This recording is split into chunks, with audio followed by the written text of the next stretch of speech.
Hello guys, আজকে ঝাড়গ্রামের দ্বিতীয় দিন আমরা বেরিয়ে পড়েছি বেলপাহাড়ি সার্ভে করতে। তোমরা দেখো পুরো ব্লগটা, তোমাদের খুব ভালো লাগবে, প্রথম থেকে শেষ পর্যন্ত অবশ্যই দেখবে। আমি প্রীতি, আমরা এখন যাচ্ছি বেলপাহাড়িতে। বেলপাহাড়ির একটি গ্রামে সার্ভে করতে যাচ্ছি। আপনারা দেখুন,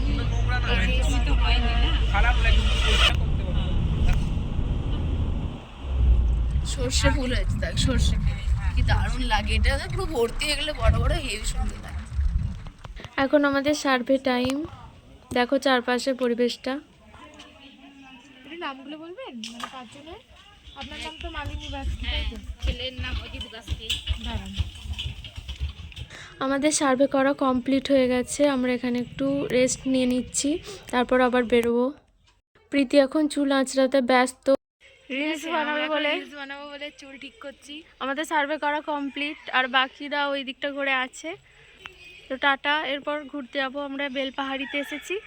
এরপর একটা জায়গায় যাব যেখানে জলপ্রপাত আছে, সেখানে গিয়ে তোমাদের ভিডিওটা দেখো। এখন ফিরে আসি, ফিরে এসে খেয়ে সব খাবো। ওই চামচ দিয়ে ফুটো করে আমার চামচটা বার ফিরে এসে খাবেন?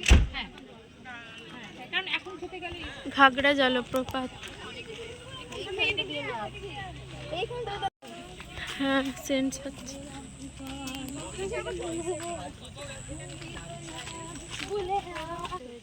তোমরা দেখো এখানে জায়গাটা কত সুন্দর।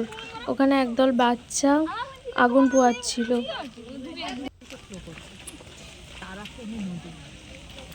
তারাফেনী, এটা গিয়ে ভৈরব মাখি বলে আরেকটা নদীতে পড়েছে। আর তারাফেনী ভৈরব মাখি দুটো একসঙ্গে মিলে কংসাবতীতে।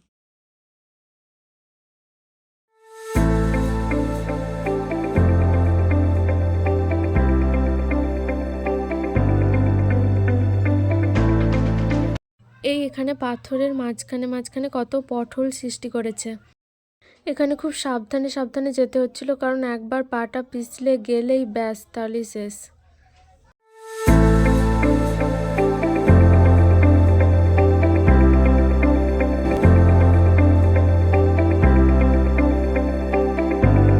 ম্যাম বলছিলেন যে বর্ষাকালে পুরো জলটা এখানে পড়ে, এর উপর দিয়ে যায়, আর সুন্দর দেখতে লাগে পুজোর সময়। এই জায়গাটা হচ্ছে ঘাগড়া জলপ্রপাত।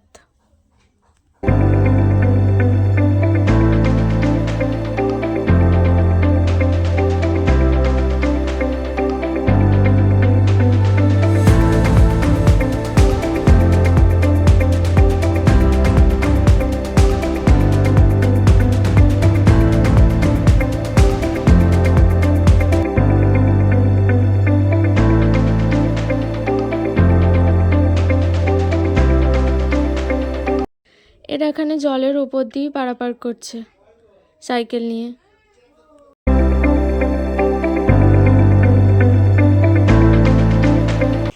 জলটা একটু হাত,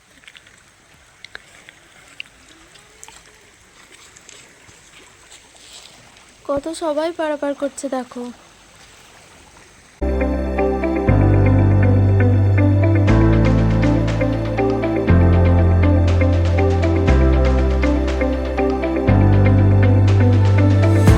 এটা হচ্ছে তারাফেনী নদী আর ঘাগড়া জলপ্রপাত। আমরা এখন তারাফেনী নদী দেখতে এসেছি। বলছি তোমরা একটু তাকাও, একটু স্মৃতিকণার ব্লগে সবাই হাই বলো। হ্যালো, আমরা খুব মজা করছি। এই যে এত এত পাথর কুড়িয়েছি, আমরা বুকে যাচ্ছি। এই যে টাটা, বাই বাই। এটা হচ্ছে তারাফেনী ব্যারেজ।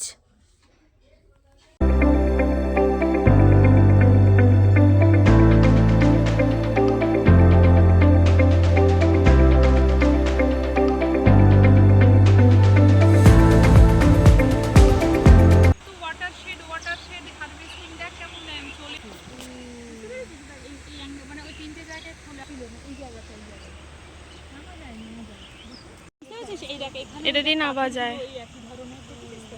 এখান দিয়ে করেছিলাম, এবার ওই পাথরগুলো ভেঙে গাছগুলো থেকে রস, এই পাথরগুলো দেখুন না, এটা তো করে দিয়েছে, এটা তৈরি করে দিয়েছে। হ্যাঁ, যাতে ওই ইরোশনটা।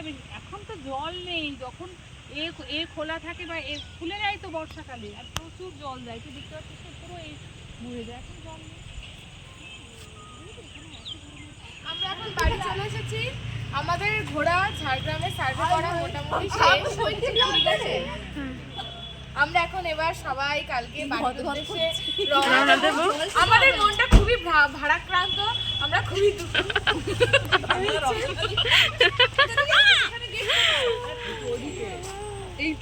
হ্যালো প্রীতি, তোমাদের কিছু কথা বলবে, শুনে নাও। এই দেখুন একটা ব্যাগ থেকে সুন্দর একটা নাইটি বার করেছি। ঠিক আছে, নাইটিটার দাম মাত্র 200 টাকা, দামে কম মানে কম। এই যে কাপড়ের কোয়ালিটিটা দেখুন, এই থিকনেসটা দেখুন, একটু সাদারও ছোঁয়া রয়েছে, সব রকমই রয়েছে। কারণ কিছু মানুষের মনে একটু কালো অন্ধকার মানে থাকে, আবার কিছু মানুষের মন সাদা ধবধবে হয়, তাই আমি দুটোরই কম্বিনেশন রেখেছি। ঠিক আছে, একটু ভালো করে দেখুন। এই যে কাছে এসে দেখুন, এই যে দেখুন কি সুন্দর, প্রকৃতিরও আবার ছোঁয়া আছে, গাছের পাতা রয়েছে। ঠিক আছে, এই যে এইবার আমি একটু মানে এটাকে পরবো, একটুখানি আমি অফ রাখছি। ঠিক আছে, পরে আপনাদেরকে দেখে নাও প্রীতির অ্যাক্টিং কেমন লাগলো তোমরা একটু বলবে। ঠিক আছে, আমরা সবাই রেখেছি ওর অ্যাক্টিংটা, মানে আপনারাও বলবেন যে কেমন কি লাগলো, তাই না? টাটা আর সকলকে গুড মর্নিং।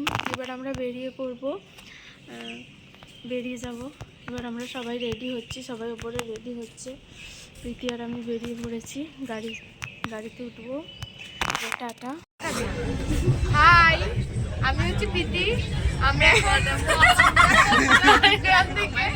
বাড়ি যাচ্ছি। ঠিক আছে, এই যে এটা হচ্ছে স্মৃতিকণা। হ্যাঁ, আমার সাথে আপনাদের অনেকবারই দেখা হবে। এই যে উল্টো দিকে আমাদের বসে আছে সৌরাশিস, তাপসী, ওইদিকে নবমিতা, ওটা সায়নী, ওই যে রূপসানা, যার ব্যস্ত একটা লাইনও নেই, একটাও।